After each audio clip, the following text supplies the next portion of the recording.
Next oldest type of subsistence strategy is pastoralism, and here we're talking about domestic animals and their byproducts.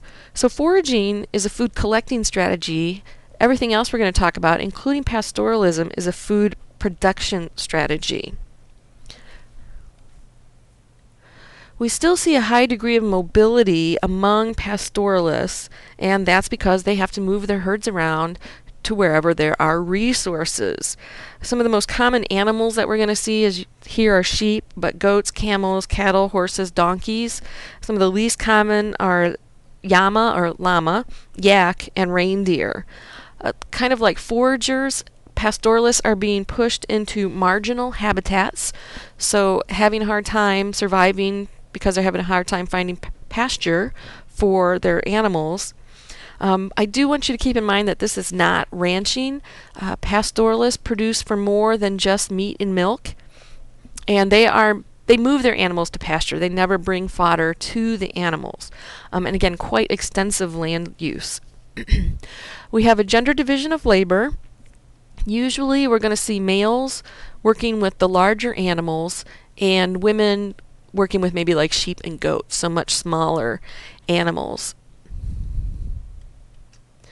Property, they do not own land, but the animals are owned by individuals, so that's where their sense of property comes into play.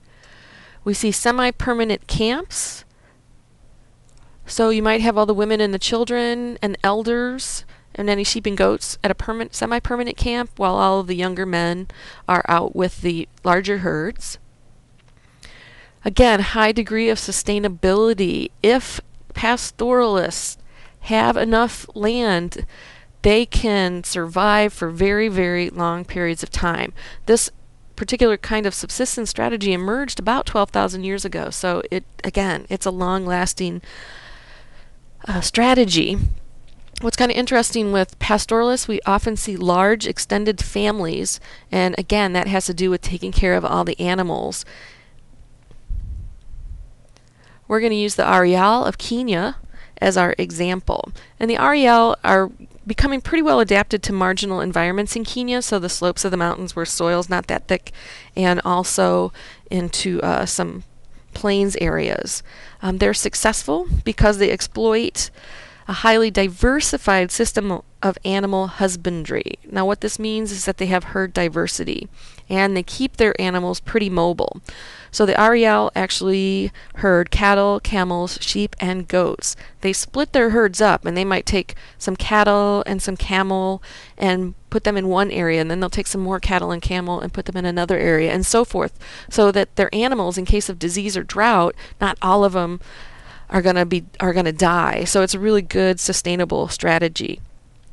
And now the herds they also use to convert lands into seasonal vegetation and of stuff that they like to eat. So it's really kind of interesting that they're using their cattle in multiple ways. They do use their herds for food. Primarily the sheep and goats are for meat. They also trade those animals for goods that they don't produce themselves. They use the milk of camels. And for the zebu cattle, they use those primarily for exchange. And here I'm not talking about trade, but it's exchange with other Arial groups or other family groups. And they use them primarily for bride price, which is again something we're going to talk about later in the quarter. But in this case, the bride's family gets 8 cattle in exchange for a daughter. So this distributes wealth because everybody's wealth is in their cattle, and it helps to maintain herd diversity. So those genes are constantly getting mixed up. And that's really important because in modern societies or industrial agriculture or intensive agriculture where we still have animal husbandry, but all that diversity is being bred out because people want to be able to kind of calculate what the yield is going to be. But unfortunately, that's reducing genetic variability. So if a disease would come through, many animals might be wiped out, or entire herds. So all of the variability in domestic animals is being kept by pastoralists. So it's really important that we don't let pastoralists become extinct. The Ariel also consume the blood of animals. They actually don't kill the animal; they just let blood. So they will collect some blood, and they only have to do, an animal every few weeks or so. It's a renewable resource because you can get 4 liters out of one animal every 3 to 4 weeks. They often mix the blood with milk. Warriors among the Ariel are the only ones allowed to drink pure blood. It's a great strategy. I know it sounds kind of gross to us because it's not a part of our normal existence, but blood is highly nutritious. So it's very low energy expenditure for nutritional return. Kin relations here were patrilineal, and pastoralism is the birthplace of patrilineal societies. And what that means is that kinship, inheritance, is all reckoned through the father's line. This probably came about because of male upper body strength. So a lot of pastoralists living in rough territories, if you have to haul a cow or a camel or a donkey or try to haul some sheep up a mountainside, upper body strength is really going to be a benefit. So we think that's where patrilineal societies really started to emerge.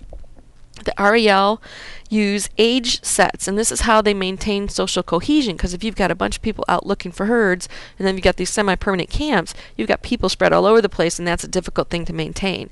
So here, again, using age sets, generally in about a 14-year range. So when a group of boys all get around the same age, they will start training them to be warriors. They go out, they stay with one of the herds, they do not have any interaction with females whatsoever.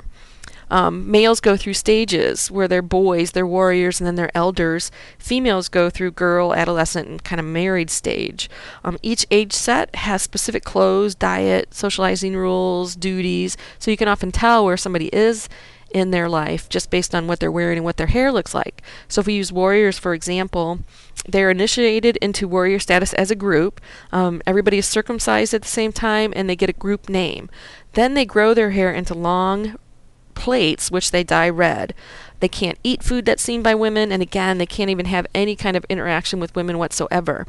And this is another really good strategy, because while you still need a pretty big group to be able to take care of all the animals, it can't be too big. So separating boys and girls during that adolescence period where hormones are kind of out of control is a form of population control. So that's the Ariel and our pastoralists.